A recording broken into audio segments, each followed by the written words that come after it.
We went to the Chapman School this fall, and it was kind of a cool idea because we were going to hang out with like thousands of other Portlanders and, check out the Swifts, see what that was all about, because I guess they go hang out in a chimney. Well, as it turns out, there was this like real creeper of a hawk hanging out on the top of the chimney, scoping things out, and so there were no Swifts.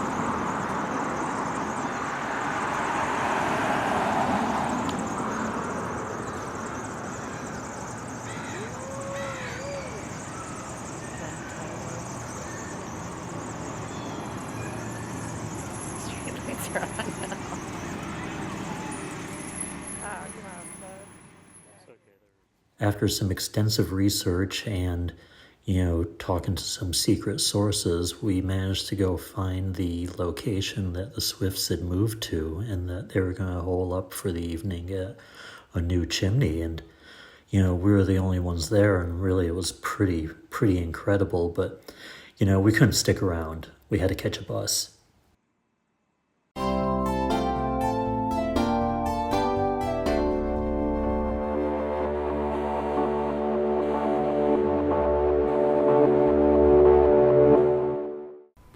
I never died for my art, but I was recently killed by it.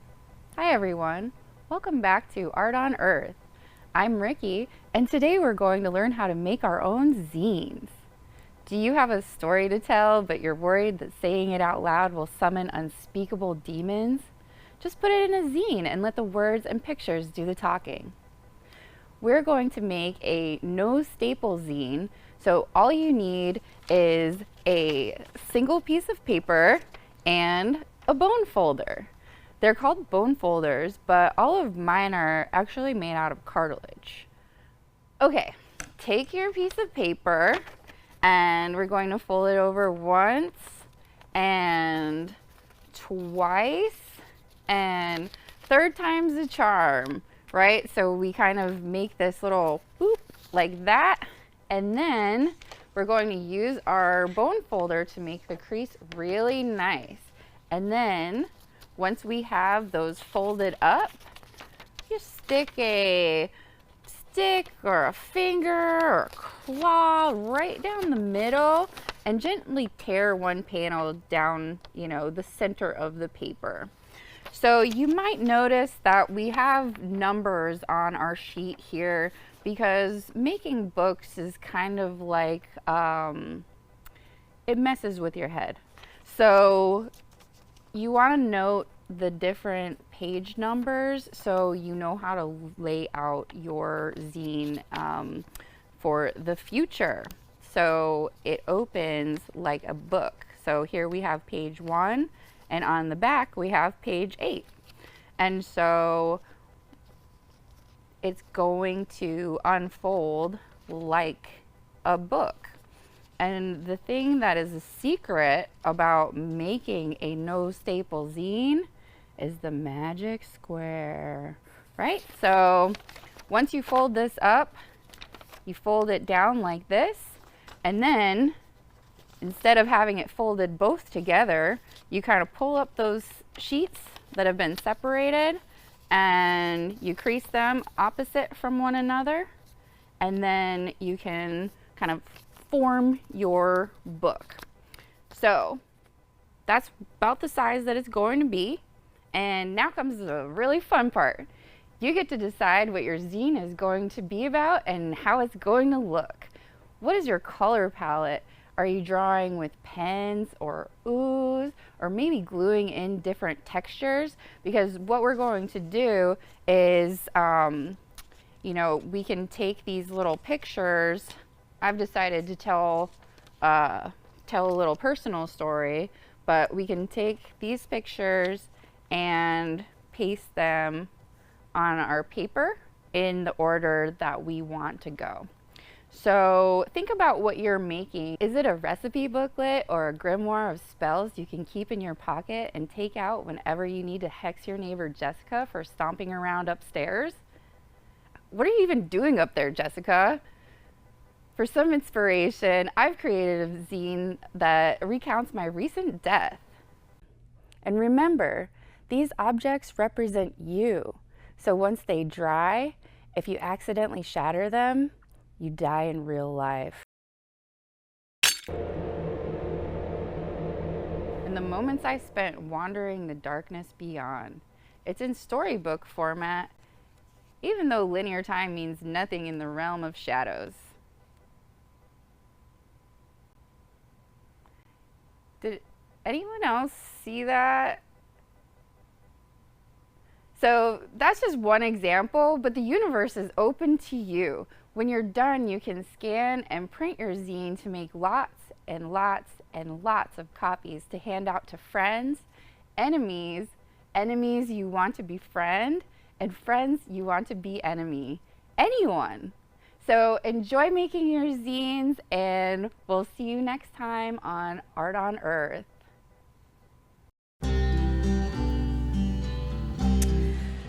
Okay, so here we are in my messy workshop slash garage. There's the garage door.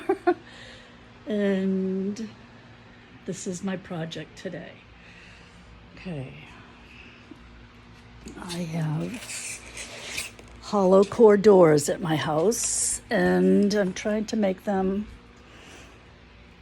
well, I guess update them without spending a lot of money, because once again, I don't have a lot of money. So I went on Pinterest because I'm one of those creative people, and creative people like creative things, and Pinterest is a great place to find creative things. So I went on Pinterest, and they had a way to make almost like shaker style doors out of hollow core doors. So I'll show you what I've already done.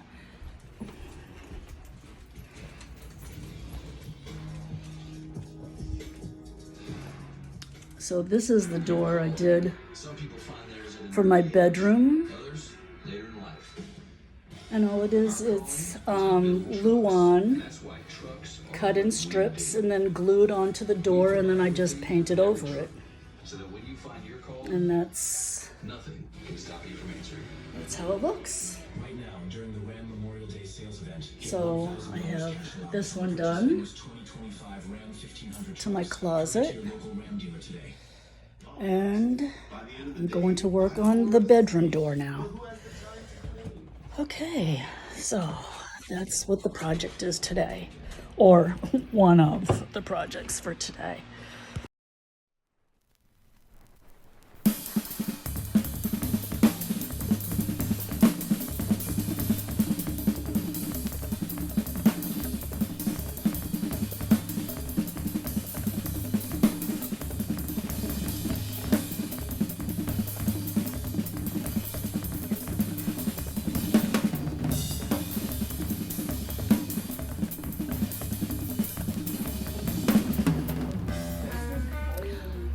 I'm going to just let that sit for a while. I need to run to the store and pick up some more glue and a couple of other things. So I'm just going to leave that there, let it sit, and pop over to the store real quick before it starts getting too hot. All right, see you later. Well, I'm back from the store and everything's drying up okay. I see where I didn't get it glued down well enough right there, so I'm hoping that I can maybe squish some glue in there and push it down. We'll see. Okay, so I'm gonna start making the pieces that go in between here. And all I do is just measure in between here and cut it and glue it down. So we'll see how that goes.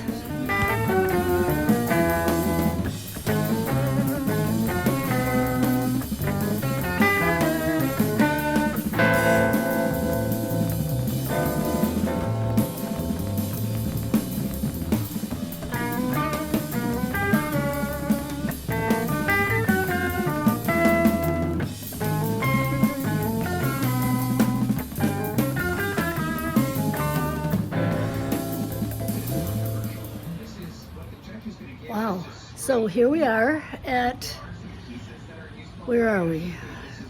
The spacers have been put in and glued down, and oh, here comes the fire department. And I'm just gonna wait for the glue to dry, and we'll see what happens. Then I have to paint, ew. Well, have to caulk first and then paint. Okay, I'm getting ready to go out back. So I'm gonna go put sunscreen on, put my hat back on, and I'll meet you out back. So here I am back in the garage again, and I'm gonna start putting some caulk around the edges of that door that I'm working on. And I just realized, looking through the camera, that wow, this is really a messy place. So I guess I should start cleaning things up. There's another project. Okay, I'm getting ready to work on the door.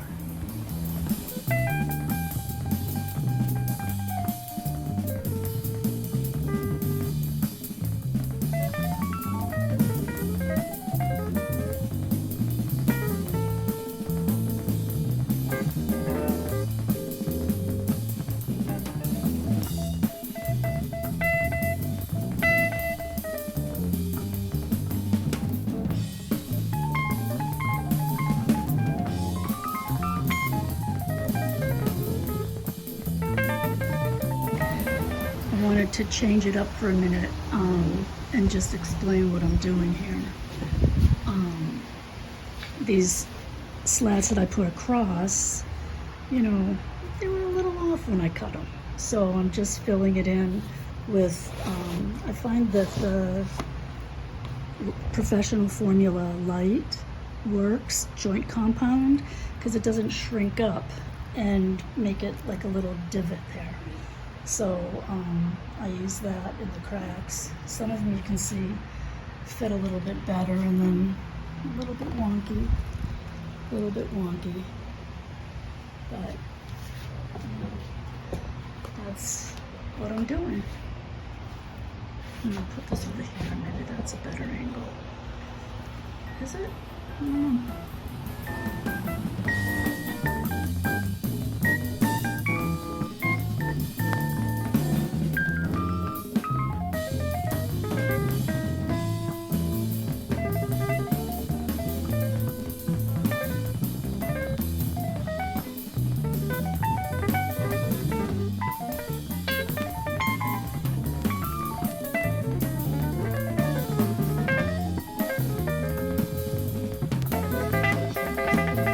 The door is ready to be sanded, and then I'm going to paint it. But first, I need to cut a hole here for the doorknob. The other one's already cut on the other side, but I have to do this one. And I use my Dremel to do that, and I'll show you how that's done. But I'm really pleased with the way it works out. The way it worked out so far. Looking pretty good. All right, so here we go.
I'm ready to start this door now. I'm going to, again, fill in the cracks and sand it down. That shouldn't take very long. I can even, maybe, I'm going to just paint over it after I do it.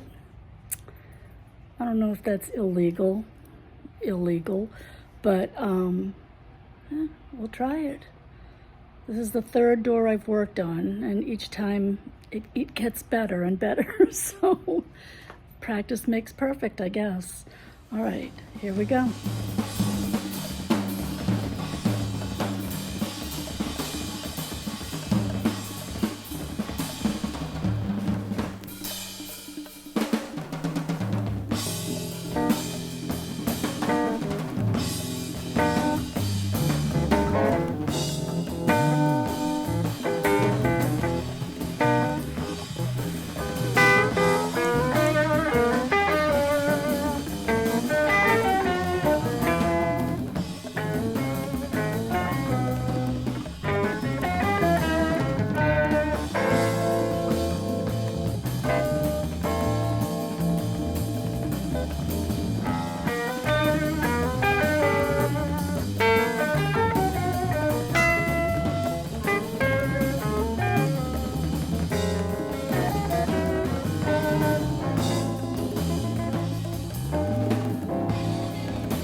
Well, I'm making some progress. I'm kind of excited. The door's all ready now to be hung. My friend will come over tomorrow afternoon and we'll hang this up, and then I'll be able to paint the other side of the door. Put the doorknob on and we're in business. Awesome.